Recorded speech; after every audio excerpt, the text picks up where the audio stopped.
our state for so long, but also a statement about the future and where we're going. And believe me, in these days, in this economy, it's good to have some really good positive statements about the direction that we're going. Let me tell you where I just hurried to get here from, and I think in some ways it tells a real Wisconsin story, these two businesses together. I was just at a little cheese operation in southwest Wisconsin, in which a dairy farmer who had been a standard Wisconsin dairy farmer for many years figured out about 15 years ago that there was real opportunity in high-end specialty cheeses by grazed cows.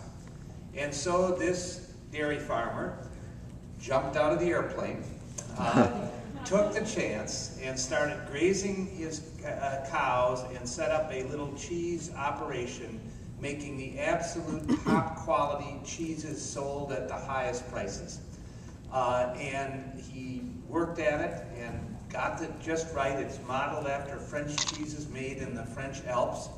The temperatures of his, what he calls caves, but our rooms in the cheese-making operations are exactly what you find in the French Alps.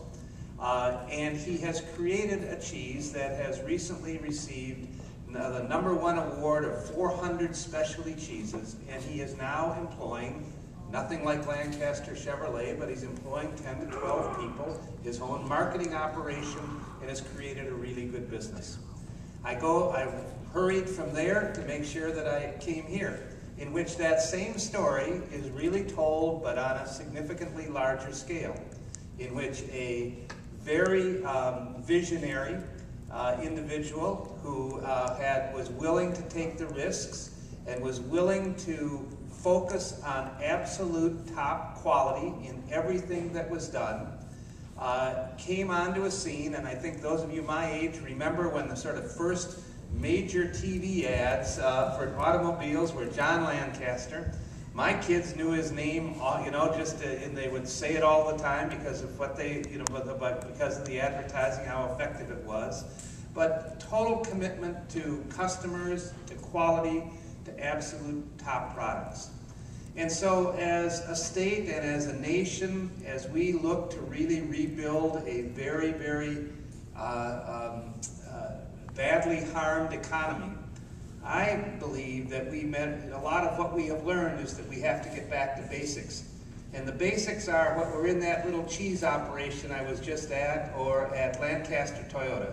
The basics are a commitment to excellence, a willingness to take the risk, and great business ability.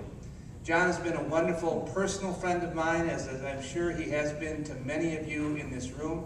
His generosity has benefited this community in so many different ways, but most importantly, he's been a great business person, and he has provided a lot of jobs and opportunity for people here. So my congratulations to Jon and the entire Lancaster team. You have built a tremendous business. And as I say, what we're here to celebrate right now, and we need it in this economic times, is the idea that there's a good, strong future ahead of us, and that we have to be bold about it, and we have to be willing to make these investments, and we have to be incredibly thankful and supportive of people like Jon Lancaster and the whole Lancaster team that are willing to make that investment here in Madison. So Jon, my congratulations to you, and I'm sure there are going to be 30 more, 60 more great years of Lancaster Toyota. Thank you.